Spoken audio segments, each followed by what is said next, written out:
अन्विता, रुक जाओ बेटा, कहाँ जा रही हो? अन्विता, मेरी बच्ची रुक जा। कहाँ जा रही है तू? अच्छा अच्छा, अब हम तुझे कभी नहीं डांटेंगे, वापस आ जा। 5 साल की अन्विता सड़क पर भागती चली जा रही थी और उसके पीछे भाग रहे थे उसके माँ बाप रणविजय और मधुमती। क्या हुआ भाई साहब? अरे अरे क्या बताएं भैया, आप तो आजकल के बच्चों को जानते हो, थोड़ा सा डांट दिया तो घर से निकलकर भाग पड़ी। वापस आ जा बेटी। तभी अचानक सामने एक मंदिर आ गया और अन्विता उस मंदिर की सीढ़ियां चढ़ने लगी। अरे बेटा, उस मंदिर में मत जाना, वो रहस्यमय मंदिर है, वो बहुत खतरनाक है। नहीं नहीं बेटा, नहीं। रुक जा बेटा। लेकिन अन्विता किसी की कोई बात नहीं सुन रही थी। वो भागती हुई उस मंदिर में चली गई। रणविजय और मधुमती भी उसके पीछे जाने लगे। अरे भाई साहब, ये मंदिर सही नहीं है, वहां मत जाइए, बता रहा हूँ। जो भी हो, हमें अपनी बेटी को बचाना है। वो दोनों अंदर गए पर अन्विता कहीं नजर नहीं आई। मंदिर में चारों तरफ अजीब सा सन्नाटा छाया हुआ था। ये अन्विता कहाँ गायब हो गई? अन्विता, अन्विता, अन्विता बाहर आ जा। अन्विता, हमारी बात मान ले, बाहर आ जा। कब तक यहाँ छुपी रहेगी?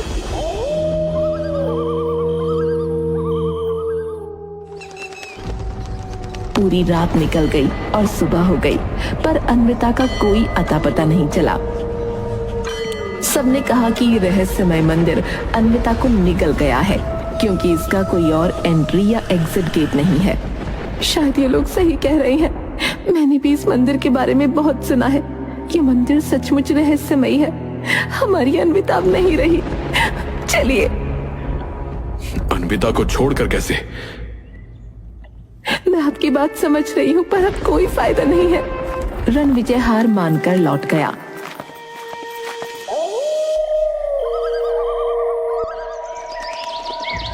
और 20 साल बीत गए। आज रणविजय और मधुमती अपनी छोटी बेटी सिया के साथ एक अच्छा जीवन जी रहे थे, लेकिन अन्विता को लेकर उनके दिल में अभी भी एक बेचैनी थी। उनका घर बहुत बड़ा था। उन्होंने अपने घर के आधे हिस्से में अनाथालय बना लिया था। इसके लिए सब लोग उनकी बहुत तारीफ करते थे। अरे भाई साहब, आपने तो बहुत नेक काम किया है। अनाथालय बनाकर आपने समाज में बहुत बड़ा योगदान दिया भाई साहब। मेरी बड़ी बेटी अन्विता जब खो गई थी तब मेरे दिल में एक खालीपन रह गया था। मैंने सोचा जो मैं अपनी बेटी के लिए नहीं कर पाया वो मैं इन अनाथ बच्चों के लिए करूंगा। यह अनाथालय उसी की याद में बनवाया है। ये तो बहुत अच्छी बात है भाई साहब। एक दिन रणविजय और मधुमती अपनी कार में कहीं जा रहे थे। मधुमती कुछ बोल रही थी लेकिन रणविजय का ध्यान कहीं और ही था। रास्ते में अचानक रणविजय ने कार रोक दी। मधुमती चौंक गई और इधर उधर देखने लगी कि रणविजय ने कार क्यों रोकी है। क्या हुआ, तुमने कार क्यों रोकी? देखो, ये वही मंदिर है जहां अन्विता खो गई थी। हाँ, लेकिन तुम इसे भूल क्यों नहीं चाहते? 20 साल गुजर चुके हैं, हमें आगे बढ़ना चाहिए।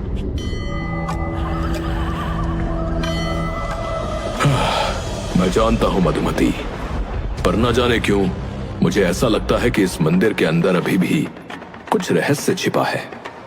चलो एक बार फिर से अंदर चलते हैं, शायद इस बार हमें कुछ मिले, कोई जवाब।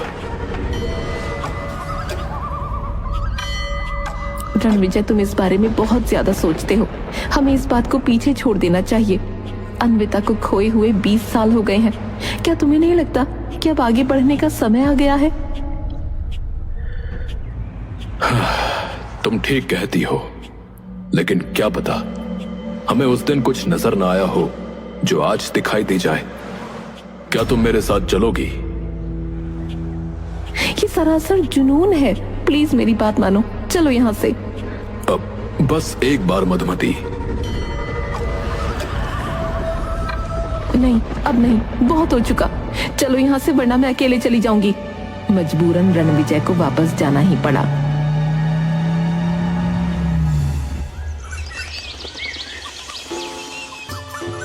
फिर एक दिन सिया की दोस्त रवीना उसके घर आई हुई थी। दोनों बैठकर हंसते मुस्कुराते हुए बातें कर रही थीं। घर का माहौल खुशनुमा था और उनकी मस्ती मजाक से घर गूंज रहा था। सिया, तुम्हारा घर तो बहुत बड़ा है और ये अनाथालय, कितना अच्छा काम किया है तुम्हारे पापा ने। हाँ, पापा हमेशा से ही बड़े दिल के रहे हैं। ओहो, अच्छी बात है। दोनों हंसते हुए अपने बचपन के किस्से याद कर रही थीं। तभी रणविजय और मधुमती कमरे में आ गए। सिया एक्साइटेड होकर रवीना को अपने माता पिता से मिलाने के लिए खड़ी हुई। मम्मी पापा, ये रवीना है, मेरी बेस्ट फ्रेंड। नमस्ते आंटी, नमस्ते अंकल। अरे नमस्ते बेटा, सिया से बहुत सुना है तुम्हारे बारे में। तो तुम ही हो जिसकी बातें घर में रोज होती हैं। लेकिन जैसे ही रवीना ने रणविजय और मधुमती को गौर से देखा, उसके चेहरे का रंग अचानक बदल गया। उसकी हंसी गायब हो गई और एक घबराहट ने उसकी जगह ले ली। उसने बिना कुछ कहे दरवाजे की तरफ देखा और फिर अचानक बाहर की ओर भाग गई। अरे रवीना, कहाँ जा रही हो? रणविजय और मधुमती भी हैरान रह गए। वो एक दूसरे को देखने लगे। सिया तुरंत रवीना को रोकने के लिए उसके पीछे भागी। रवीना बिना रुके घर से बाहर भागती चली गई। सिया भी उसके पीछे पीछे दौड़ रही थी। रवीना, रुक जाओ, क्या हुआ है? अरे क्यों भाग रही हो? कई गली मोहल्लों को पार करते हुए वो घर से काफी दूर निकल आए।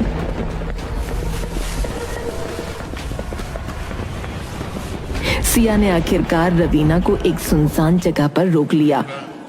रवीना, क्या हुआ है? तुम अचानक क्यों भाग गई?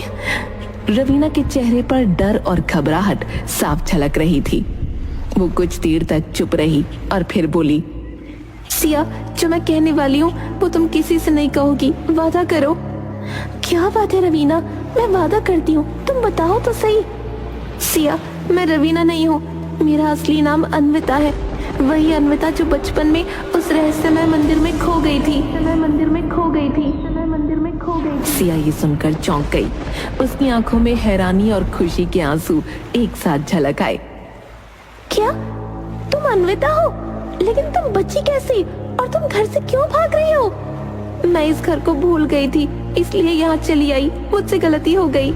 ये कहकर वो वहाँ से भाग गई और सिया उसकी ओर देखती रह गई। उसकी आंखों में सवाल और उलझन थे, लेकिन वो उसे रोक ना पाई। सिया जब घर वापस आई तो रणविजय और मधुमती बेसब्री से उसका इंतजार कर रहे थे। जैसे ही सिया घर में दाखिल हुई, दोनों ने उसे घेर लिया। सिया, रवीना अचानक भाग क्यों गई? क्या हुआ था? बेटा, हमें बताओ क्या बात है। सिया ने एक पल के लिए सोचा, लेकिन फिर उसने चुप रहने का फैसला किया। वो अपने वादे को निभाना चाहती थी। मम्मी पापा, मुझे कुछ नहीं पता, रवीना बस यूं ही भाग गई थी। सिया, झूठ मत बोलो, हम तुम्हारे माता पिता हैं, हमें सच बताओ। बेटा, हम तुम्हें कुछ नहीं कहेंगे, बस हमें बता दो कि क्या हुआ था। लेकिन सिया ने सिर झुका लिया और चुप रही। रणविजय ने उसके कंधे पर हाथ रखा और गुस्से में उसे हिलाया। सिया, अगर तुम हमें सच नहीं बताओगी तो ये तुम्हारे लिए अच्छा नहीं होगा। बताओ क्या हुआ था? पापा, मैंने रवीना से वादा किया था कि मैं किसी को कुछ नहीं बताऊंगी। रणविजय का गुस्सा बढ़ता जा रहा था। उसने सिया को जोर से पकड़ा और उसे झकझोरते हुए डांटने लगा। सिया, अब और नहीं, हमें सब कुछ बताओ, वरना। पापा, रवीना, असल में वो रवीना नहीं है, वो अन्विता है। वही अन्विता जो बचपन में उस रहस्यमयी मंदिर में खो गई थी। सिया के मुंह से ये सुनते ही रणविजय और मधुमती के होश उड़ गए। उन्हें अपने कानों पर यकीन ही नहीं हुआ। दोनों के चेहरे लाल पड़ गए। क्या अन्विता, हमारी अन्विता जिंदा है? सिया, हमें उसका पता दो, हमें उसे ढूंढना होगा। सिया ने अन्विता के घर का पता दे दिया। रणविजय और मधुमती तुरंत उसे ढूंढने के लिए निकल पड़े और सिया भी उनके पीछे पीछे गई।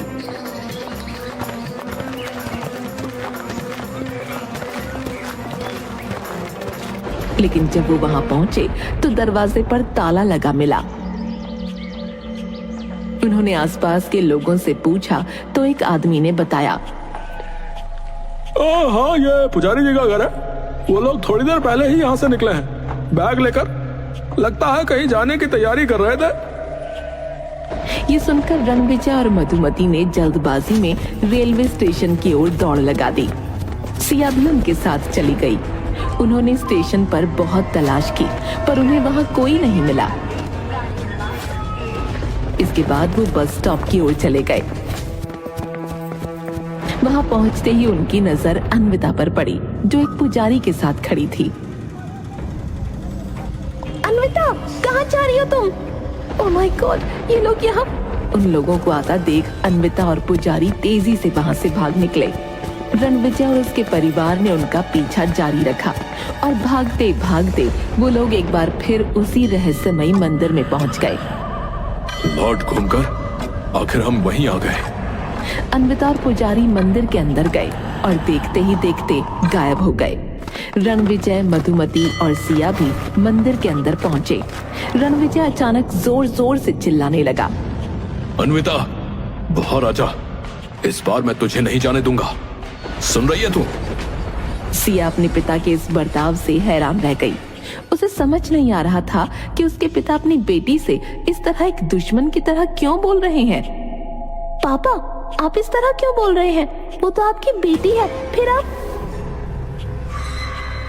तुम चुप करो सिया, तुम कुछ नहीं जानती। उसी समय अन्विता अचानक उनके सामने आ गई।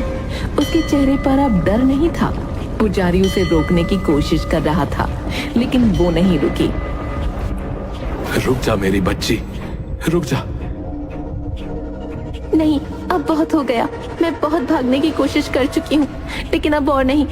अन्विता ने गहरी सांस ली और फिर सबके सामने सच्चाई बयान करने लगी।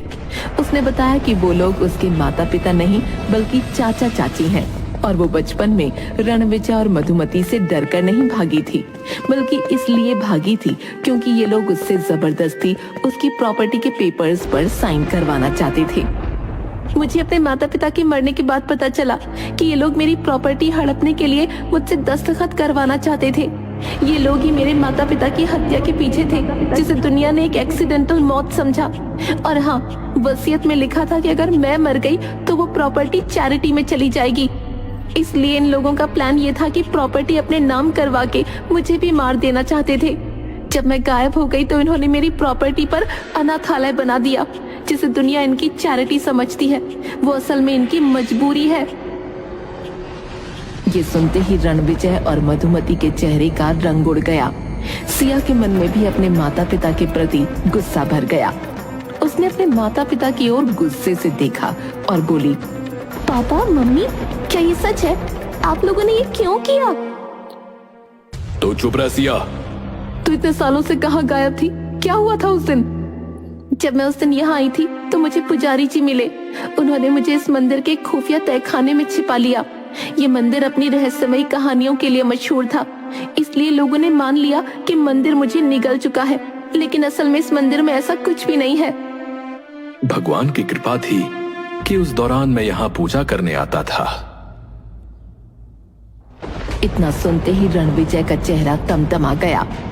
उसने अपनी बंदूक निकालकर सबको पीछे हटने को कहा।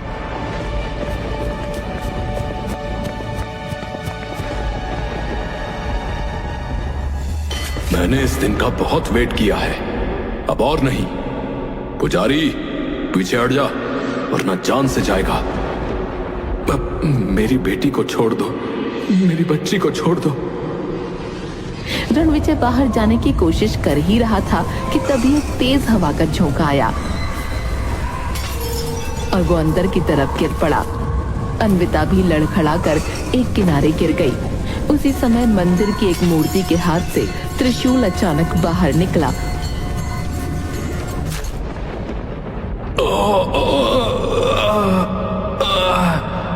रणविजय! तू ठीक तो है अन्विता? हाँ, मैं ठीक हूँ। जल्दी चलो यहाँ से। अब डरने की और भागने की जरूरत नहीं है। मैंने पुलिस को फोन कर दिया है। पुलिस मौके पर पहुंची और रणविजय और मधुमती को गिरफ्तार कर लिया। मैंने गलत कहा था कि ये मंदिर रहस्यमय नहीं है। ये मंदिर बिल्कुल रहस्यमय है। इसने पिछली बार भी मुझे बचाया था और इस बार भी बचाया। बिल्कुल सही कहा तूने। इसके बाद अन्विता पुजारी के साथ अपने असली घर की ओर लौट गई, जहां उसका बचपन खो गया था।